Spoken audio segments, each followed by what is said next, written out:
Hi. Hi Ranjith. Hi, Kaber Vasuki. How are you doing? I'm good. How are you? I'm good, man. I'm super excited today. So the first thing that I want to talk to you about is like, have you had any formal training, or what is your exact background with music? Like, how has it been Oh, with you?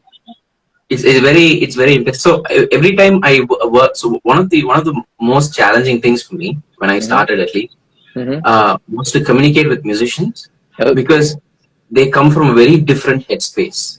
Right. Because I didn't start with music at all. For me, Okay. music is a diversion that I took Mm-hmm. because I started as a writer. Um, Okay. I wanted to be a story writer. I wanted to be a novelist. Oh. Up until about 16 or 17 years old, I had no intentions of ever learning music or doing anything Okay. related. But Okay. I started to realize that nobody reads. Even back then, nobody was reading. 2006. Mm-hmm. So Mm-hmm. I found that writing songs was a way to kind of translate my writing into like a more Mm-hmm. Okay. vital format. And Okay. at that time, Yogi B, Nakshatra had released that Pallavan album, and Yeah. that was very popular at that time. Yeah. And that Malai really inspired me. song. Yeah. Yeah, and the part like the entire album was a huge influence for me. Okay.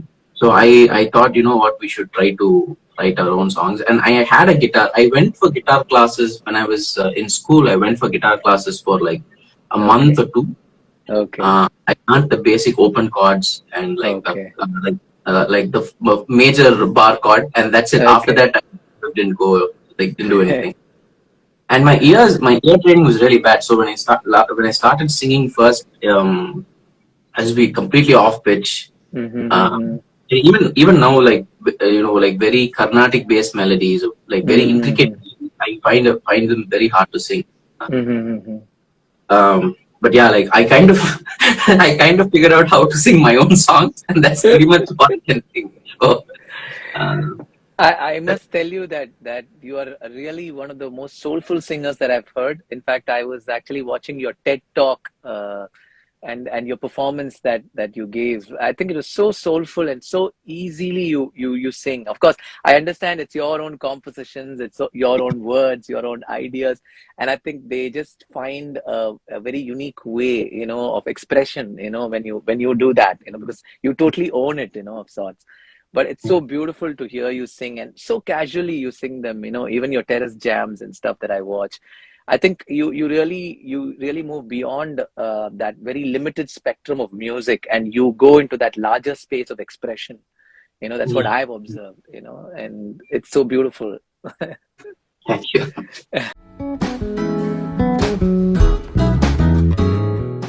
So when I listen to your music, I'm really in awe of the source of your writing. I feel like there's so much depth in your words. Of course, you already told me that you wanted to be a writer, so I'm guessing your observation with words must have been much more intense, right from the beginning, I'm guessing.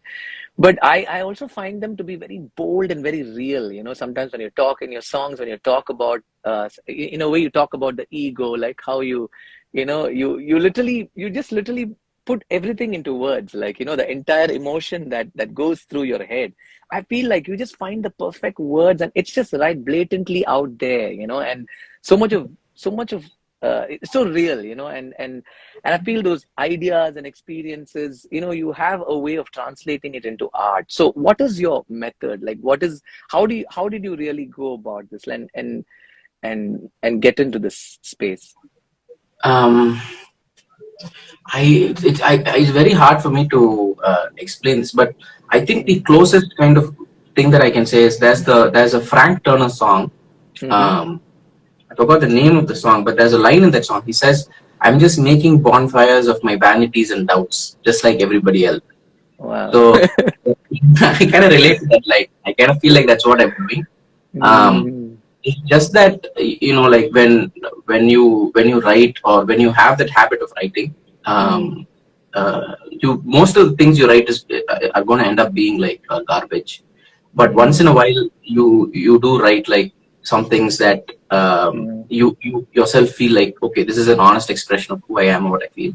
And I think the harder part is actually like a lot of people write these things, but I think uh, I think it requires a little bit of shamelessness to put it out there. Uh, so I kind of just started putting it out there. Like I didn't know if anybody would connect to it or listen to it. In fact, some of the songs that have proved to be quite popular, I thought like nobody's gonna listen to this. And, but yeah, I mean, like, so when you come from that kind of a space, I guess like it connects to people, even if it takes, even if it doesn't connect to everybody. Correct. Whoever connects to it, they connect to it very deeply. Correct.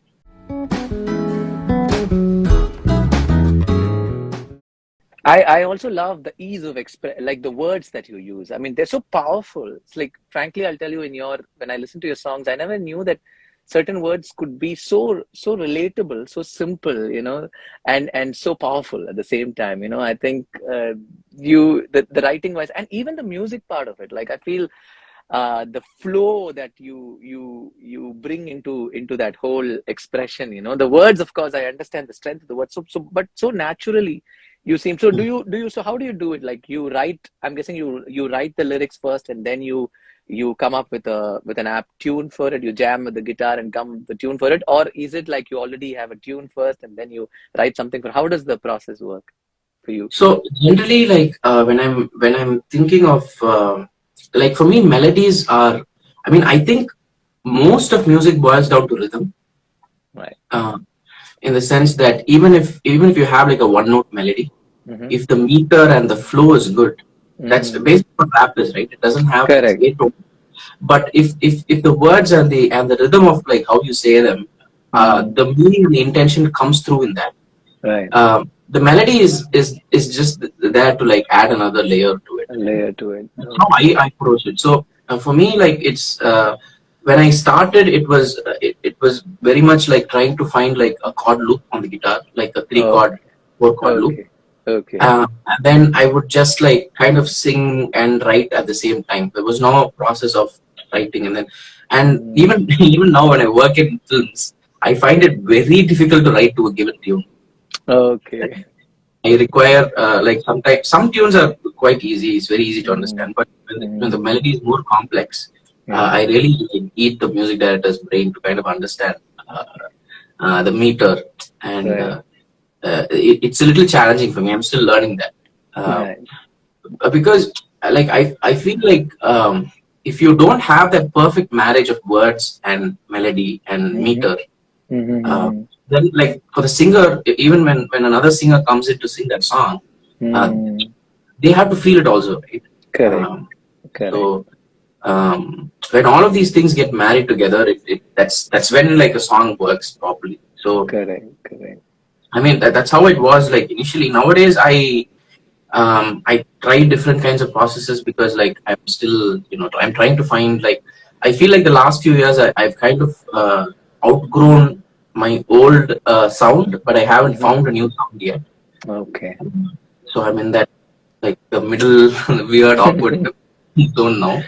I'm sure a lot of our learners, including myself, I would say, because of course I have had the opportunity to sing a lot of film songs for a lot of composers and all that. I've had my own stint with that, but when it comes to putting out your own content, I realize how important this whole introspection thing is. Where you really need to know what to talk about, right? You need to have a certain experience, because half the time you're in a studio singing somebody else's expression, somebody else's lyrics.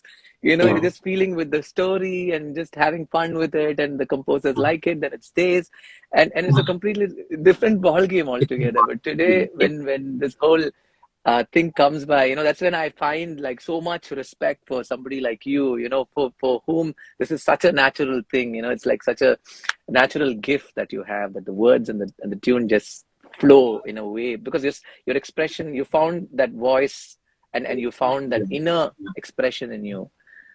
So I think that's why I feel it's so important for our learners also to kind of understand this process, as to how you really bring about this. But one thing I disagree is I don't think of it as a gift, because I spent like just as a singer would spend a lot of time like owning their craft. Like songwriting is a craft on its own. Right? It is. So it's really about the hours that you put in. And I think anybody can be a songwriter. They just need to want to say something. I think that's where it comes from. If you really have something to say, like there's this quote by Charles Bukowski, right? Like, if you like, he compares it to like taking a shit. Like you have the urge. Yeah, it's a good one. So, Yeah. so if you have that urge, then you'll do it. But if you don't have that urge, you just have to find what I mean. All of us have something we want to express. Right. Just like finding what it is, figuring out what it is, and spending the time. Because like when you're writing a song, like especially when you're working outside of film, you don't have deadlines and you don't have. There's no rush to it, right? So I take a long time to write my songs. Some songs I'll write 2 lines, and then like 2 months later I'll come back, write another 3 lines. You just don't know when it'll happen, right? So I have like a bunch of songs in the process all the time. I'm constantly working on all of them. At some point, one song will end up like finished. So it's like it's not a gift at all. I really think it's a skill that anybody, given enough time and effort, can like own. I one of the things I like that I personally don't like to encourage, especially in people who are learning music, is this idea that music is a gift. Obviously, there are some people who are going to have that extra, right? But like anybody, if they put in the time and the effort, they're going to reach like a really good. Everybody has the potential, because ultimately it's just like about it's a very human thing. True.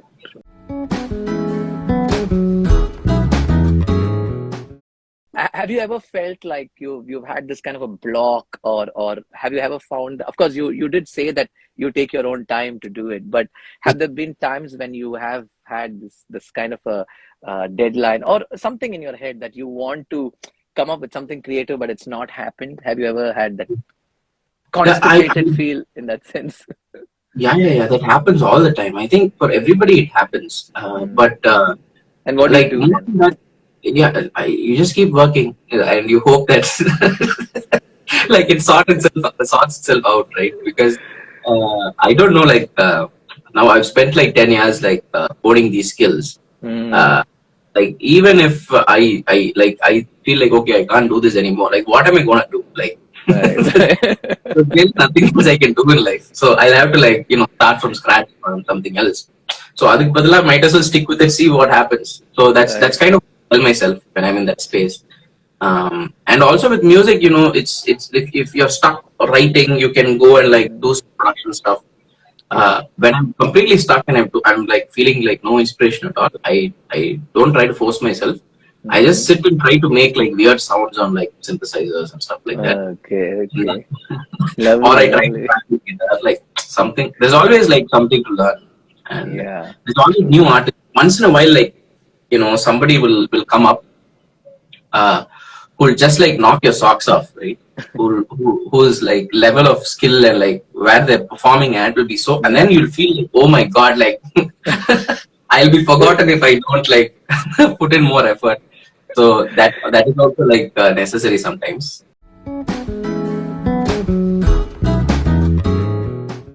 One thing that we encourage people at Pallikoodam, of course, our learners, is also the fact or the kind of learning that they will get exposed to once they start collaborating. So we encourage our folks, our learners, to collaborate a lot, work with other musicians. We say it's one thing sitting in a room and learning everything by yourself, but going out there and exchanging that knowledge with other people is a completely another school of learning.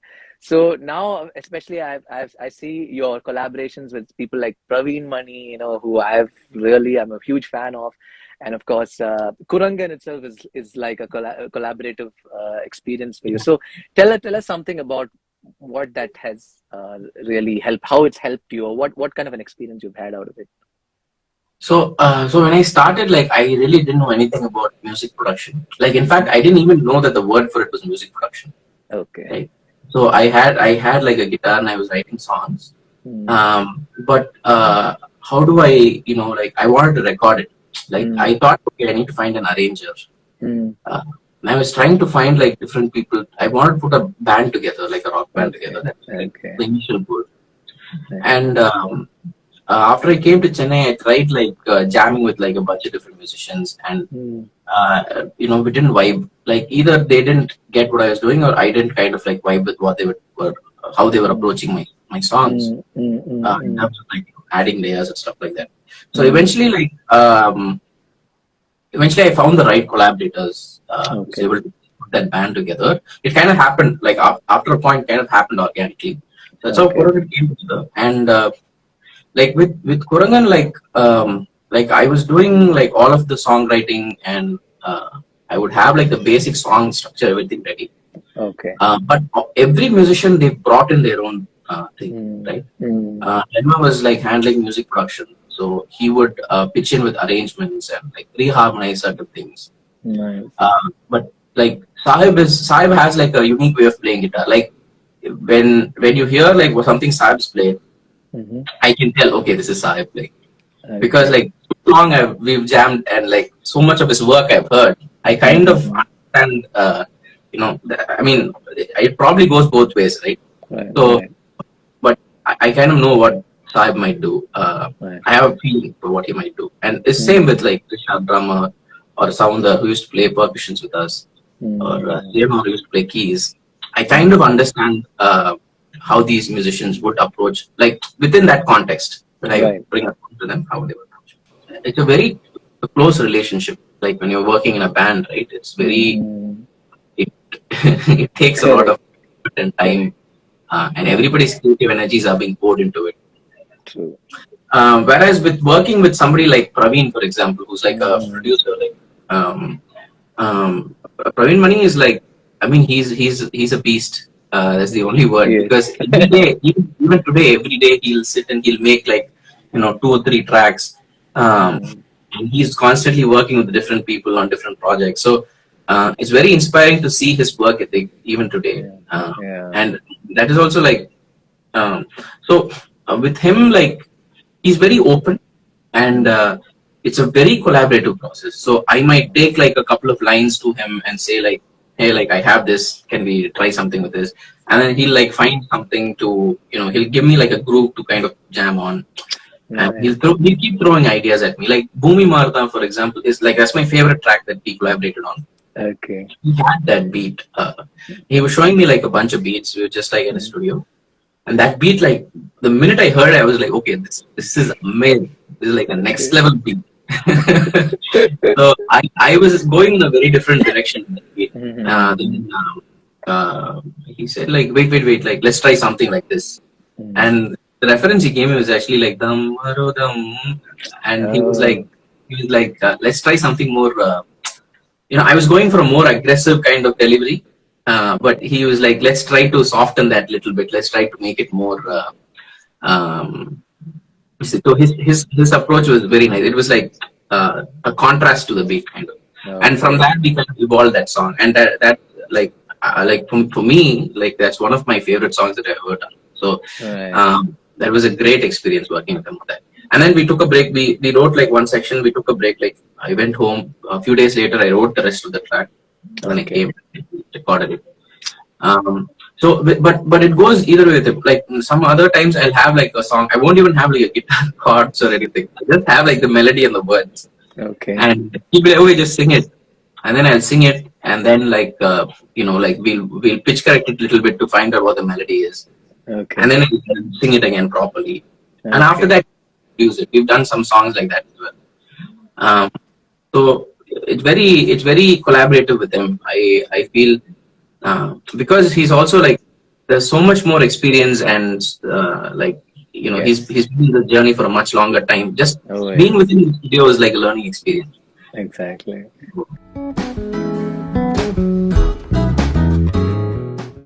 But tell me about this huge thing that happened with your song Vasanam, the NFT thing, where you got this 1.5 crores, just backed it like that, and today, like you are, I'm sure you must know this, but you are a topic of discussion in most music circles, especially because of this major door that you've opened, like a portal, like literally that you've opened, but which was not something that especially musicians were very aware of, you know. Right. So Yeah. you have that. I think you have really done that thing for you know, in a sense, a service, I would say, because you opened that door for a lot of people. And so tell us about that a little. You know, how that NFT thing happened, and also about the song Vasanam. That Right, right. So Vasanam is a very interesting story. So I'll get this NFT thing out of there because a lot of people ask me about this, and I don't want to like misdirect anybody, right? To be very honest, it's like 100% pure luck that happened for me because Metakovan, who is the NFT collector, so Metakovan, he collects very few NFTs personally. right. Like his Metaverse, the fund they collect a lot. They're in the NFT space, but Metacoin personally he collects very few. Right. So he's most popular obviously for collecting the people artwork. Right. 3 days for he bought it for I believe it was 1,500 ether or something. Like it was $69 million in US dollars terms at that time. And to date, it's the most expensive NFT ever sold. Oh. Wow. So I happened to meet Metakovan in 2012 or 2013, right before he got into crypto and like okay. So I met him in a very different context. So there used to be like a bunch of us writers used to get together in Chennai at that time. We had a group called Them Pretentious Bastards. Okay. It was a writing group, and we used to put out like a web magazine and stuff like that. And over a period of time, it became a space where a lot of people were interested in like these alternative indie like artists, because the writers were there, some artists were there. In fact, like there's like quite a few people out of that group have like gone on to do interesting stuff. There's Thomas Manuel who won like the Hindu Playwright Award recently. I think a year back or something like that he won it. And there's Satvik Gade who's an illustrator. He illustrates for a lot of magazines and so all of these people I met through that collective. It was a very informal thing, just like a bunch of friends you hang out in. Okay. And I met Metagown over there. And when I was crowdfunding my first album in 2014, he messaged me and he contributed 10% of whatever I raised. It was just him. Okay. So, and after that also he's been consistently supportive of my work because he believed that he connected to what I was doing basically. That was the only reason. And he's also not just me, he supported a lot of independent artists like that. He's very keen on that being like a Tamil culture being like, and the language and the culture of that language. He wants to take it to the next level. I think that's his ultimate thing. So I was very fortunate to have met him at that time, and I'm very fortunate that he liked my work. So that's why it sold for so much, right? Okay. But NFTs are definitely like a way that you can get like your if you have an audience, if you have like a bunch of hardcore like fans. This is definitely a way to kind of engage with them, and it's a way for people to basically give you money to do whatever you're doing. That's one way to think of it, as a patronage system. But it's just early days for this technology, right? So a lot of people are doing like lots of random things with it. Like Nas, the rapper, for example, he used this website called royal.io to sell shares of his royalties. So his new album, you can actually buy like a percentage of the royalties of that album as an NFT. Yeah. So every quarter or something they do a payout. If it's you'll automatically get it. Then there's this other rapper called Spotty Wi-Fi. So he's one of those guys who got into NFTs very early, crypto. So he put like a bunch of tracks, and as NFTs he released the sync rights to those tracks.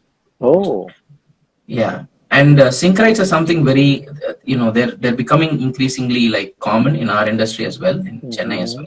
In the last like earlier when people used to ask me for my independent music use in like films or something like that, they would always try to do an outright purchase. Right. Right? An outright purchase is basically like after that you'll have to take down your distribution of it. Correct. And the song will be rebranded as that film's song. Correct. And I would have hated for that to happen, because this is not just my indie catalog. It's not just my work, right? It's Correct. people who contributed money because they believed in me. It's Correct. other musicians who like put in their like heart and soul. So I think it always has to be indie. So I would always refuse those kind of offers. Okay. And I would tell them, let's try like a sync license kind of thing. Okay. And earlier, like they wouldn't understand. They wouldn't be, or they wouldn't be willing to do it.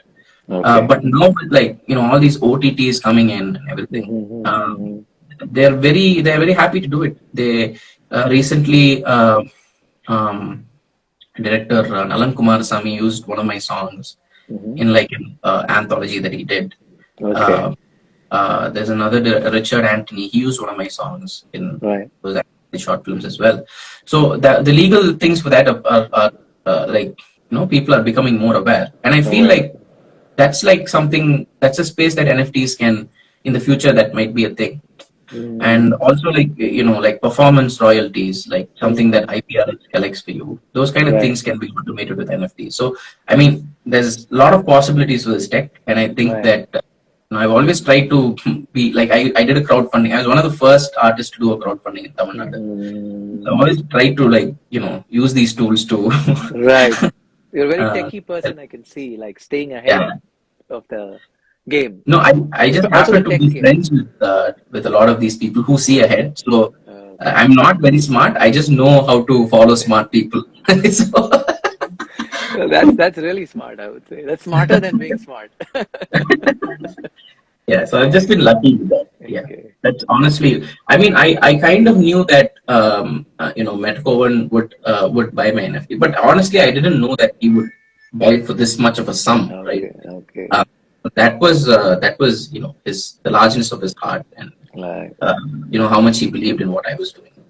So Vasanam, so that was a song that you especially did for this, or was it a song that you already had? So Vasanam, so what I sold as NFT was not the song itself. The first version, your demo version of right. The demo of the song is what I sold. So it's a very it's a collector edition kind of a thing, right? So the song itself was written, like I wrote it like before, like much before I started Kurangan, but I released it with Kurangan. Okay. In fact, that song would probably not have seen the light of day, but my music producer at the time, Tenma, who I was collaborating with, he heard the song, and I played it for him, I think, and he really liked it. And he said, like, we have to do this. I really like the song. So that's like I said, that was one of the songs that I didn't think people would, but like today it's probably one of the more popular songs in my indie catalog. That song has a lot of people like that song. There's it has an audience. Right.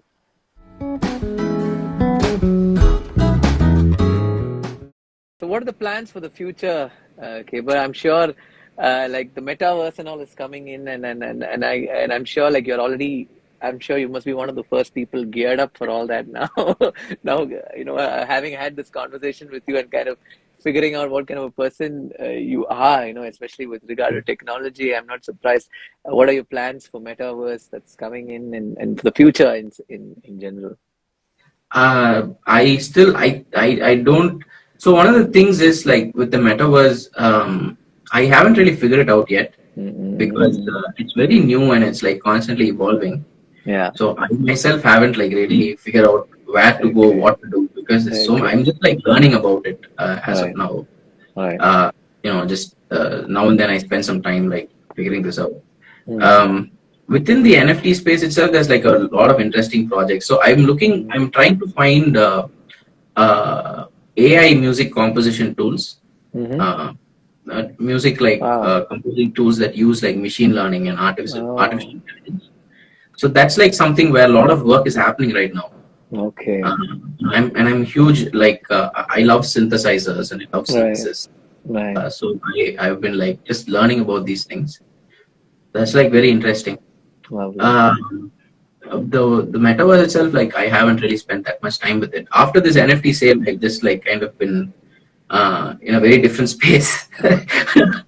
So yeah, I've been exploring more of what not people are doing with NFTs. And very interesting things are happening. Nice. In the music space also, there's a new kinds of platforms are emerging, where they're trying to decentralize the whole distribution process. Yeah. So it like so art is, especially independent artists, can earn like a fairer share, things like that. Right. It's interesting to see where that would go. As for me personally, I'm just like just working as always, working on a few independent tracks and like some film work that also come in. So working on.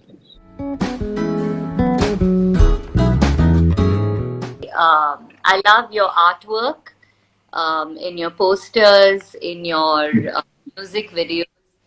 And one thing that I have seen, I'm not an artist myself, but one thing that I've seen with a lot of musicians is even after the track is ready, sometimes it's so hard to put it out because you're always thinking, should the video be like this? Should I do that? Should I produce it on a big budget, on a small budget? Like there are so many questions around putting your work out.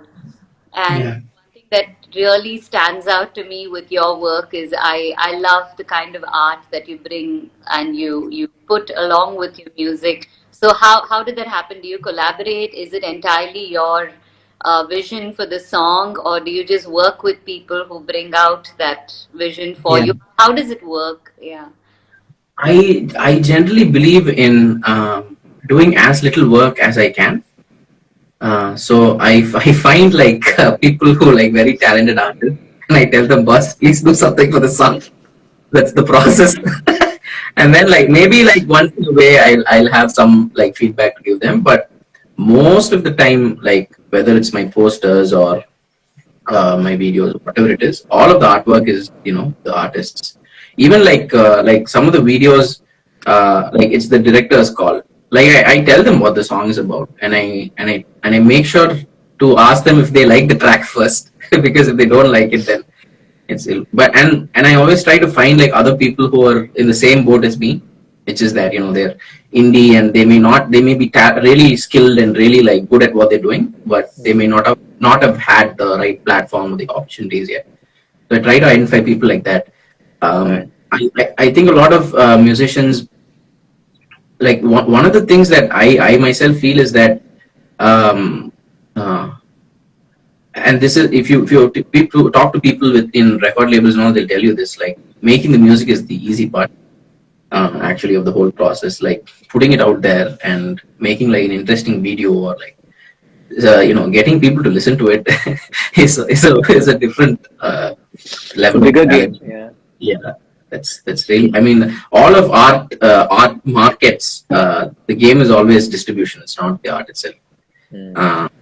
So if you get the chance to work with like a really good filmmaker, because especially like with our culture, we are a very visual culture, right? Whether it's anywhere in India, like people have seen more than they've heard or read. So I think it's very important to collaborate with good artists and filmmakers. Do you have any advice for any upcoming indie artists? We have a question from the comments. I don't have any advice. I think like things are changing all the time, and what worked for me in 2010 is probably not what's going to work for anybody right now. So I think if you're an artist, if you're trying to be an artist of any kind, I think the journey is all about trusting your instincts. Like I always tell people this, like think about like Raja sir, right?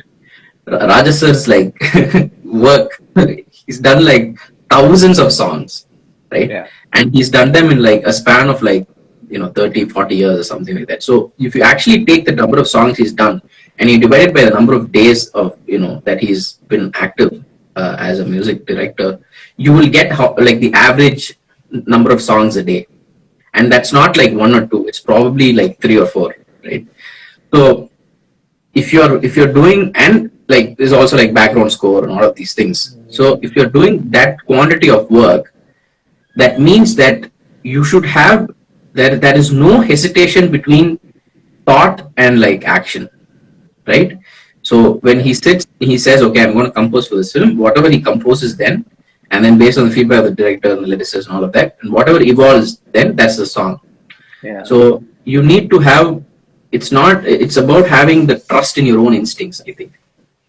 And that's what I think is because a lot of artists, when they start out, they are very unsure of themselves. They're not sure if they're doing the right thing, of, if I write this kind of a song, will people like it? Or everybody's doing love songs, let me also do love songs, things like that.